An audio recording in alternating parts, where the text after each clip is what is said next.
Before we begin the story, make sure to subscribe, tap that like button, share with your fellow ghost hunters, and leave a chilling comment. Your support is what keeps this channel alive.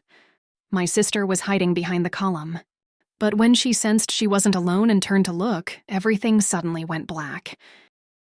It happened over 30 years ago, back when my sister and I were both attending the same school. The school had an interesting backstory. It was built by a private company, specifically a factory. The company established the school to provide convenient education for the children of its employees, so they wouldn't have to travel all the way into the city. The school served students from first grade through high school.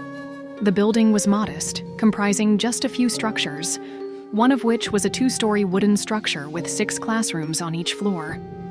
My sister, who was in 6th grade at the time, was in the second-to-last classroom on the upper floor, right next to a storage room packed with art supplies. The room was filled with paintbrushes, canvases, and all kinds of materials for student art projects. But that room wasn't just known for its supplies. It was also the center of eerie stories that circulated among the students. The door was always locked with a chain and a heavy padlock. And since the building was old and made of wood, the rooms weren't well insulated. There were gaps and holes everywhere, especially in the classroom walls, which didn't reach all the way up to the ceiling. Instead, a metal mesh ran along the top of each room, so if you really wanted to, you could climb up and peek inside. One of the school's oldest and creepiest legends was about that art storage room. Like the other classrooms, it had numerous holes and a large open section near the ceiling, covered only by a metal mesh, making the entire room visible from above and through the openings. According to the legend, there were 2 specific items inside that gave everyone the creeps. The first was a Venus statue, a hauntingly beautiful sculpture of a woman, missing both arms. It was made of pure white plaster and looked ghostly in the dim light. It stood out starkly against the dust and clutter. The second was a painting, a portrait of a woman in traditional Thai dress. Everything about her was detailed, her body, clothing, and posture, except for one thing, her face. She had no face at all. Some students swore that on certain nights, the Venus statue would mysteriously shed blood-red tears. Even more unsettling was the belief that, despite the storeroom being locked tight, the statue and the painting would inexplicably switch places, moving on their own. These stories had been passed down from one generation of students to the next for years. Now my sister and I had both gone to that school for a long time without experiencing anything out of the ordinary, believing the stories were just rumors. That is, until one particular day. That day, after classes ended, my sister and her group of friends decided to play a game of hide and seek. They stayed on the same floor. They didn't go far. One friend volunteered to be the seeker, while the others, including my sister, scattered to hide. Everyone else seemed to know exactly where they wanted to go, except for my sister. She looked around, feeling a bit lost, unsure of where to hide. That's when a friend suggested hiding behind the chalkboard, saying there was a little empty space back there where she could crouch down and no one would ever find her. Her friend had hidden there before and swore it worked, so she gave it a try. The chalkboard in that classroom was a bit unusual. Because of the structural constraints of the building, a supporting column obstructed part of it. This oddity led the school to install the board in such a way that it created narrow hiding spaces on either side. There was also a sturdy beam running along the top, creating just enough space for someone small, like a child, to squeeze in and crouch. By that time, it was nearly 5 p.m. My sister climbed into the space from the side and crouched behind the board, but she had barely settled in when she felt a presence. Someone else was already there. Someone, or something, was hiding behind the column, right next to her.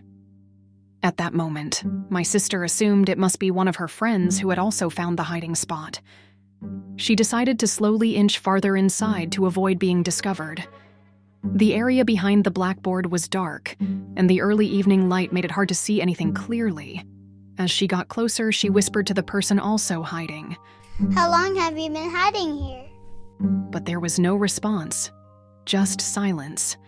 She figured the person was staying quiet to avoid getting caught.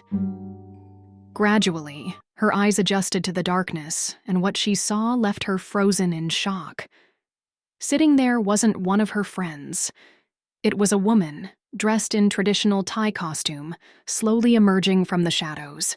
The woman turned to look at her, and that's when my sister realized the woman had no face. That was the last thing she remembered. The next moment, everything went black. She fainted on the spot. Meanwhile, the rest of her friends continued playing hide-and-seek, unaware of what had just happened. The game went on until everyone had been found, except for my sister. She was still missing. No one could find her. Eventually, they all split up, calling her name with growing concern. Finally, they discovered her unconscious behind the blackboard and quickly carried her out into the light. When she finally regained consciousness, she told us everything, her harrowing encounter. But once she finished, our dad, who had been listening quietly the whole time, spoke up. He asked if we wanted to know the origins of the haunting legend surrounding the school. He said, "Do you want to know where this all started?" Then he told us the full story. Over 20 years ago, before any of this happened, my father was actually a teacher at that very school. Back in those days, the education system was quite different. Teachers weren't formally hired like they are today. Instead, the school recruited volunteers from the local factory, workers who were willing to teach. My dad had a colleague who taught art and was well known for his talent. The two of them were very close, but his colleague had one serious flaw. He was a heavy drinker. When sober, he was just a regular, likable guy. But once he started drinking, he became a completely different person. During that time, there was a dance teacher at the school who taught traditional Thai dance. Dad's colleague had a crush on her. He often talked about how beautiful she was and how mesmerizing her dances looked. But the dance teacher never paid him any attention. She was seeing someone else, and had no interest in him, not even a little. Then, one day, the school held a special event that included a traditional dance performance. The dance teacher and her students wore beautiful Thai costumes and danced to the music. What stood out most among the performers was the dance teacher herself. She dazzled the audience with her grace and beauty. After the event, Dad's colleague approached her and complimented her on how stunning she looked. Then he offered to draw a portrait of her to display in the art room, though in reality, he planned to keep it for himself. "You look absolutely beautiful today," he said. "I'd love to draw your portrait and display it in the art room for all the students to see." She didn't think much of it, and agreed. So the two of them went to the art room, where he began sketching her.